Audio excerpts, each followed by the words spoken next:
The Edmonton Oilers are injured, playing bad hockey, and might be in serious trouble. On today's edition of Locked On Oilers.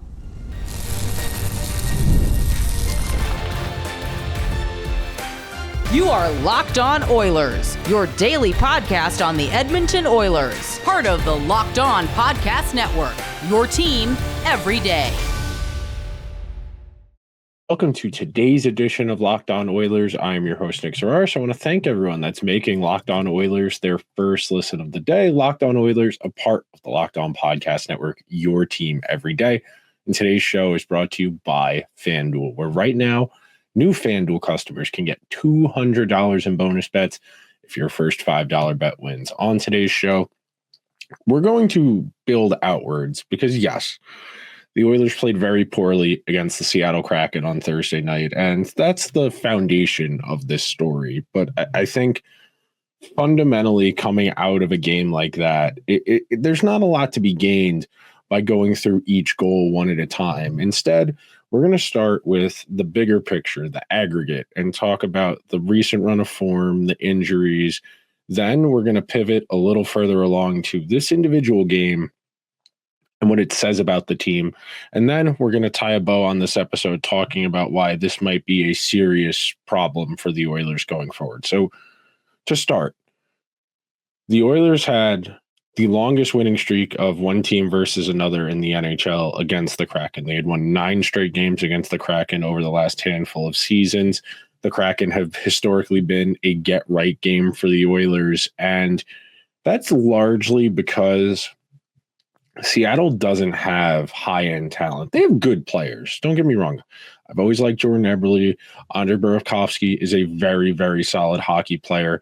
You go to their back end, you talk about a Brandon Montour, who's a very good hockey player. Joey Daccord has emerged as an upper-middle-class goalie. And what's made Seattle, when they've been good in spurts, and then 2 years ago when they made the playoffs, they came away from the conference final 2 years ago, is their aggregation of talent. They don't have a huge drop-off from line 1 to line 4. Their lineup is pretty evenly balanced. They've got decent players everywhere, but there's no superstar.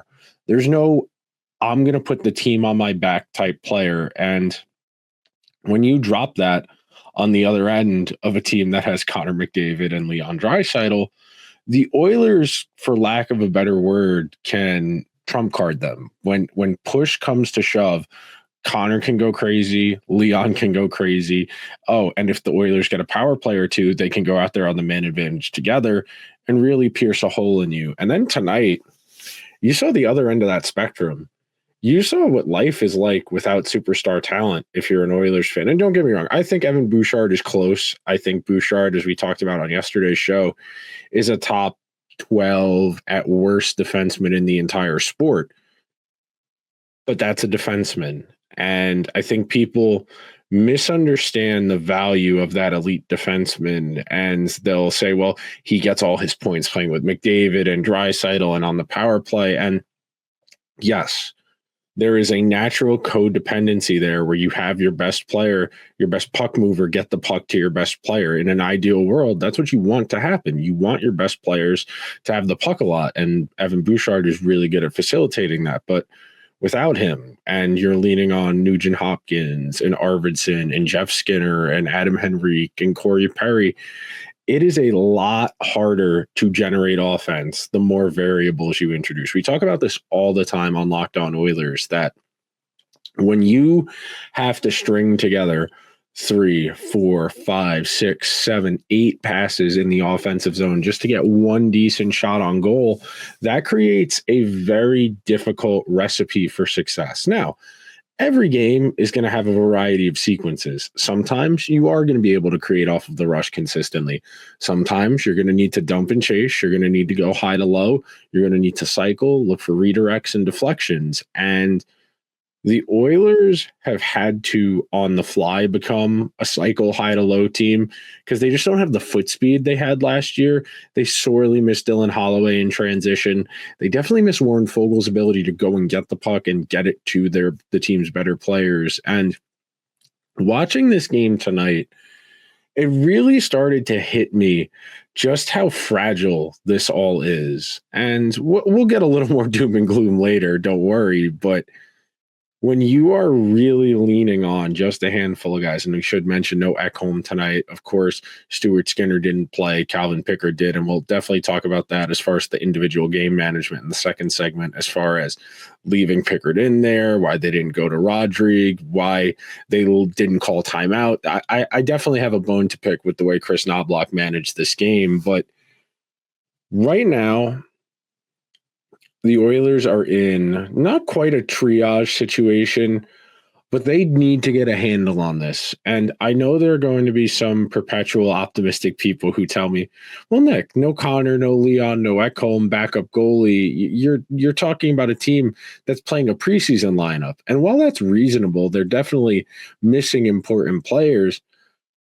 I think it says a lot about the state of the team that Knobloch didn't even bother putting in Olivier Rodrigue, because fundamentally you had a chance in this game at 3-0. And I know that sounds crazy about a team without its best players, its second best defenseman, but on some level, you had a chance at 3-0 if you got a handle on this game and tried to do anything to shake it up. And instead, without Connor or Leon to kind of paddle along, to steer the boat, there's a lot of standing around.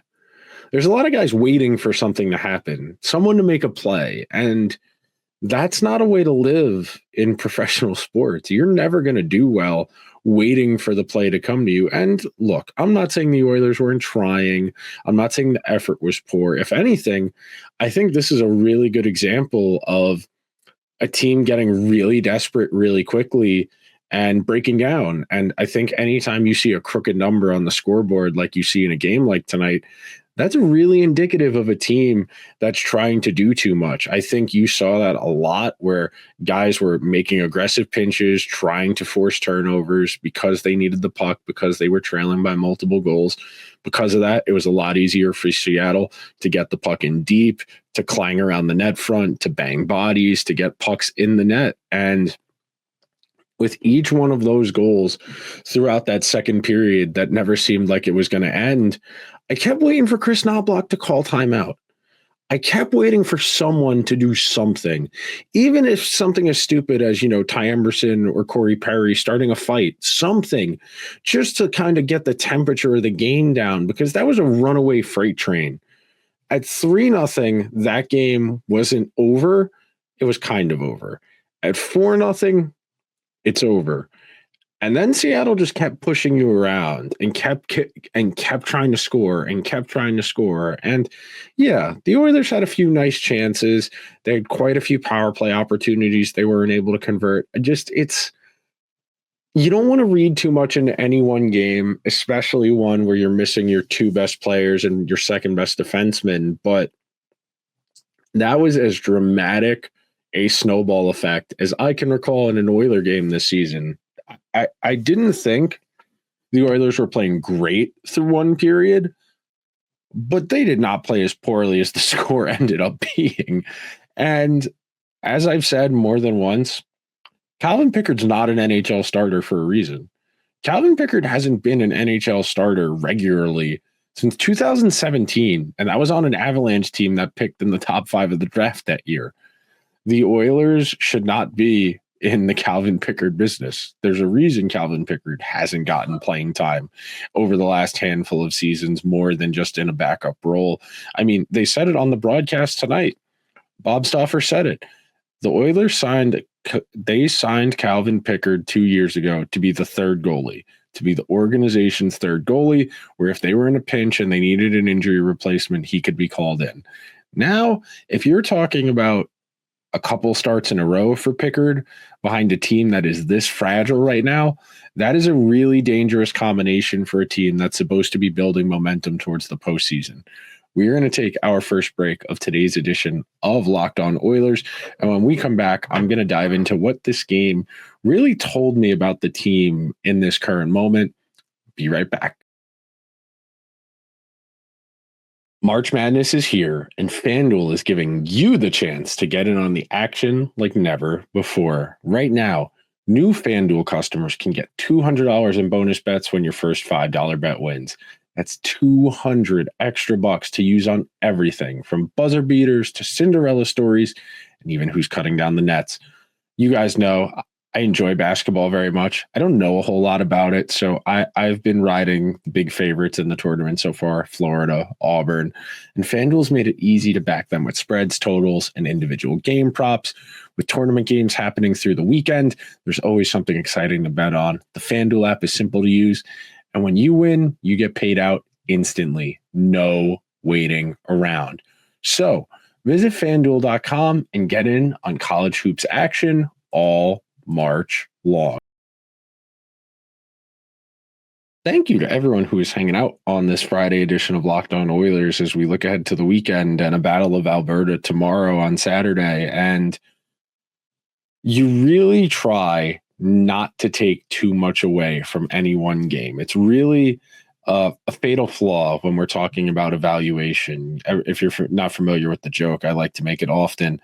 I just learned about recency bias. It's my favorite bias. And I think in sports, we're naturally victims of the moment. I think the nature of how we consume the games lead us to, I don't want to say vacuums, but we end up in information silos where we generally are going to seek out the content that confirms what we agree with. I think you'll see a lot of fans after a game like this really start to commiserate in the misery loves company. I saw more than one person joke. The best part about this game is that it's going to end at some point. That second period was as brutal as I can possibly recall sitting through at any point this season. And I think the stinging thing about it, Seattle's not good. This would be one thing if it was Nathan McKinnon and the Avalanche dummying you, if it was Winnipeg, Dallas, Vegas. The Kraken are not a good hockey team, and they took your lunch money. They bullied you around the net front. They absolutely pummeled your goalie, and you have to try and regroup. And momentum is not something you can track. Momentum is not tangible. You cannot see it, but you can feel it.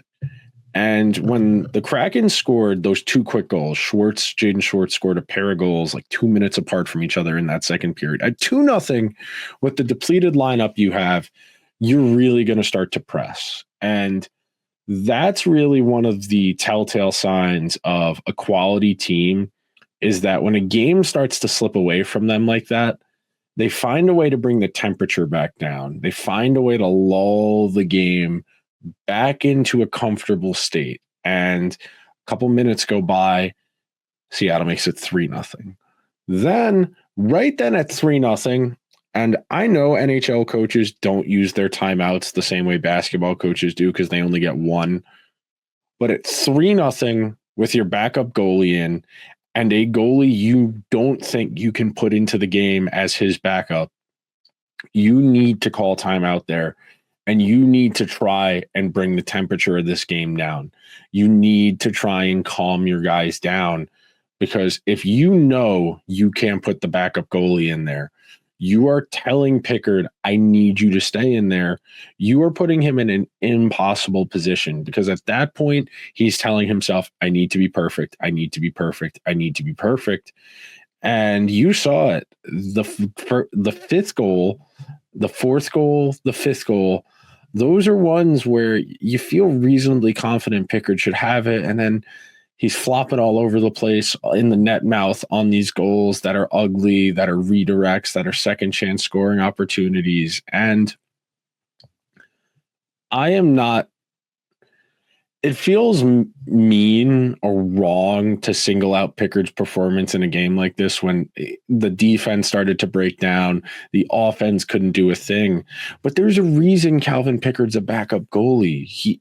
He's not a guy you're going to roll out there. I mean, he came into the game last night as an injury replacement for Skinner, who left the game with a concussion. And I never thought you'd be longing for Stuart Skinner, but you know you can't put Olivier Rodrigue in the game. You know you can't do that. And I think there will be a bit of conjecture about that going into Saturday. The Calgary Flames need the game on Saturday. The Flames are in the thick of that wild card race, and the Oilers, not so quietly, are down to third in the Pacific Division. They're only 2 points back of the Kings for second. And the luxury of having the stretch they did from the end of November through the first week of February is that they've afforded themselves some leeway. And that's the reason I'm not doing full-on sky is falling right now. The points they have banked entitle them to some leeway. My real concern, and I talked about this with Hunter Hodes on Locked On NHL yesterday, we are at the point in the season where the Oilers need to be building momentum towards their playoff form. You're missing a lot of key pieces in your lineup to the point that that's probably not even a realistic goal as far as building momentum, finding line combos, finding defensive pairs that you feel confident in. Because without Connor, without Leon, without Ekholm, this entire recipe does not work. And I think people very much simplify these things to a point where we lose a bit of the nuance. And you think about right now, you're rolling out there with Nuge and Henrique and Skinner, and you are asking those guys who haven't played a lot. And I know Knobloch said, well, these guys have played 16, 17 minutes before in their career. It shouldn't be an issue to bump their minutes up. And in theory, that's true. That's a nice idea. But you think about it in the abstract of these guys have been playing 11, 12, 13 minutes a night because you don't think you can do a lot with them. You've been asking Connor, Leon, Nuge, Ekholm, Bouchard to play a lot of minutes in the regular season because you've needed them to. You have needed the offense they've given you. We've talked ad nauseum this season, going down that box score of season-long stats of the goal totals and who's at what point and just how uneven the goal distribution is amongst the players on this team and how much they rely on just a handful of guys. And it's hard for me to talk myself into, well, as soon as the guys come back, the depth will go back to being the depth. Well, the depth hasn't been all that convincing with Connor and Leon in the lineup, let alone without them. It would have said a lot if they could have found a way to get in the game. And at 3-0, 4-0, 5-0, whatever, I'm not expecting you to win the game. You got back into the Stars game on Wednesday night. You gave me a feeling that you cared. You gave me a feeling that it didn't go our way tonight, but we hung around, we tried, we made an effort, we made something happen. And I'm never going to say a professional athlete didn't try, but they get so in their own heads and they overcompensate for the mistakes, the shortcomings, the deficits, that the structure breaks down and they stop playing as a team and they end up playing as 18 skaters. And that's how you end up with crooked numbers on the scoreboard like tonight. I don't think the Oilers are irrevocably broken or need a massive shakeup. They need to get healthy very fast, and they need to start figuring out who's going to play with who. Single most important thing they have to do in these last handful of games. Yes, you want home ice when you play the Kings in the first round for the fourth year in a row, but home ice is not the essential factor here. You need to get healthy, and you really need to get Matthias Ekholm healthy. I know we did that episode a week or two ago where we did a deep dive on him, his season as it pertains to the first half versus the second half and the slowdown he's had since January. But we're going to take one more break on today's edition of Locked On Oilers. When we come back, I'm going to walk through why I'm starting to get a little nervous. I'll see you guys in a second. It's been a few weeks, but daylight savings is still taking a toll on that lost hour of sleep. 5-hour energy, though, has your back. The extra sunshine means more time for fun, but sometimes you need a little boost to power through. Whether you're staying up late to watch the NCAA tournament, squeezing in a round of golf after work, just trying to keep up with a busy day, 5-hour energy gives you that quick, refreshing pick-me-up whenever you need it. I'm in the Eastern time zone, working Oiler games. I don't get to bed until pretty late. 5-hour energy helps me stay at it the next day. With longer days, I love being outside. I love getting in a run or going for a hike. And 5-hour energy makes it feel like I can do that after a work day. So head on over to 5hourenergy.com to find over 15 flavors to choose from, including watermelon, blue raspberry, and peach mango. You can even build your own 12 or 24 pack and get it delivered right to your door. Do you need one right now? Grab a 5-Hour Energy shot at your local grocery or convenience store. They're everywhere. Stock up today and stay energized. Thank you to everyone who is hanging out on this Friday edition of Locked On Oilers as we head on into the weekend. And the assumption is that Connor and Leon aren't going to be available for Saturday for the Calgary game. And I am firmly in the camp of get those guys right. Same thing with Ekholm, who they said probably could have gone if it was essential, but they feel it's important he gets right. And that's the right outlook you want to have as far as injuries go. The Oilers are as top heavy as it gets in their lineup construction and the players they rely on.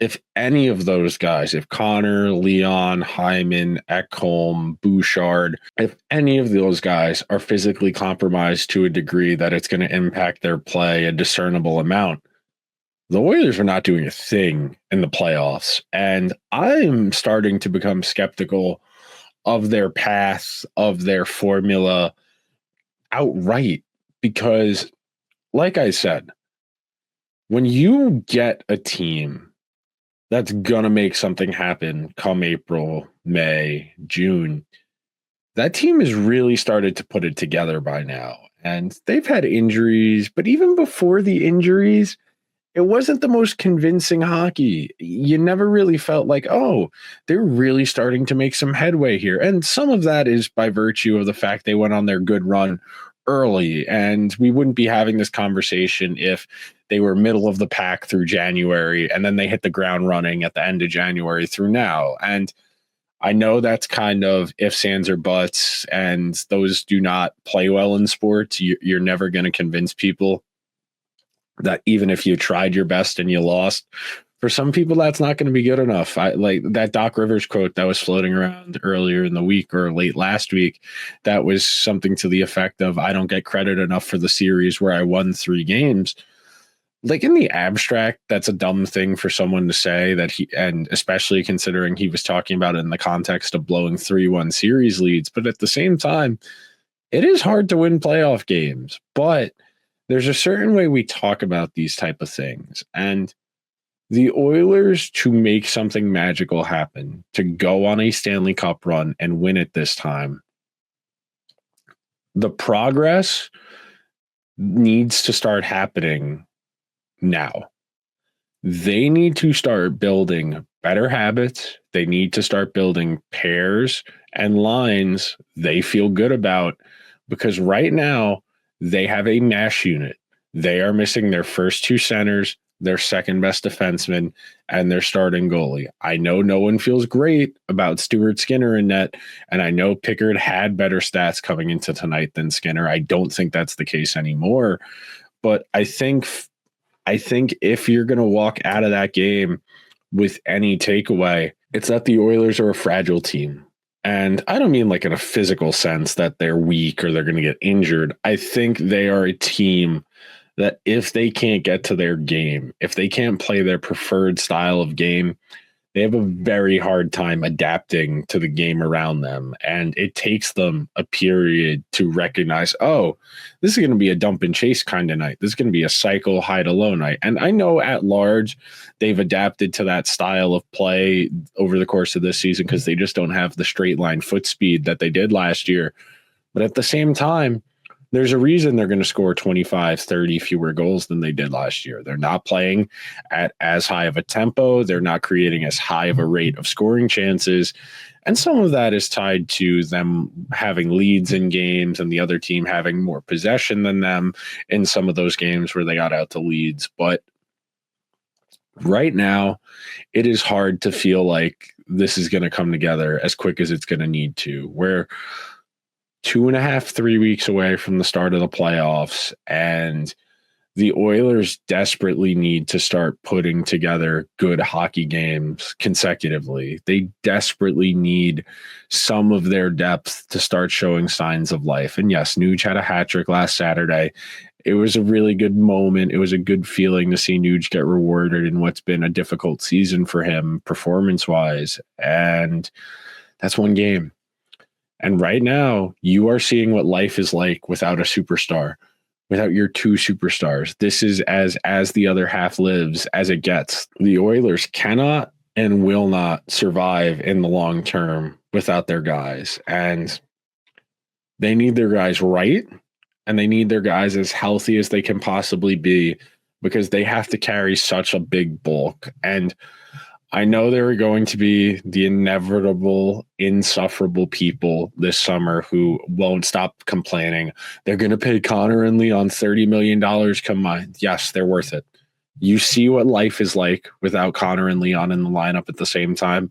You see how dysfunctional and undangerous their power play is, how defanged it is without their trigger man and without their distributor. And yes, I understand the Oilers are unique in the sense that they have two top 5 players in the sport on the same team, and they are not comparable to almost any other team in the league for that way, that if another team's missing their 2 best players, they're definitely in hard shape. But the Oilers rely on Connor and Leon to do so much for them on a nightly basis. They can get away with playing their fourth line 10 minutes a game, that they can get away with guys like Adam Henrique and Jeff Skinner playing 12 or 13 minutes a game, because they can bump Connor and Leon up to 21, 22 minutes, Zach Hyman up to 21, 22 minutes in a pinch. And that's a really aggressive lineup deployment, a very top-heavy lineup deployment. And I've been weary of that almost the entire season, how hard Knobloch's rode his big dogs this year. But he's needed to. It's been out of necessity because the depth has not manifested or materialized in the way it was when it was conceived, when they brought in Arvidsson and when they brought in Jeff Skinner. You know, I said it a few weeks ago.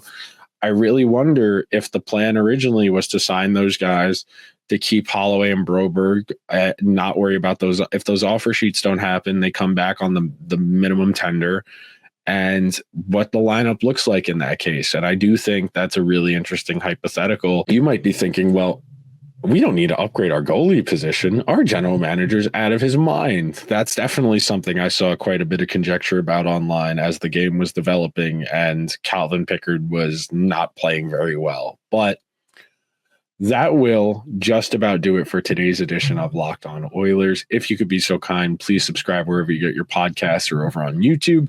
Thank you so much for making Locked On Oilers for your first listen of the day. For your second listen, check out Locked On NHL, covering the biggest stories across the league with the local expertise of Locked On's experts. I will talk to you guys on Monday. Everyone have a safe and fun weekend. It'd be really nice if they won the Battle of Alberta.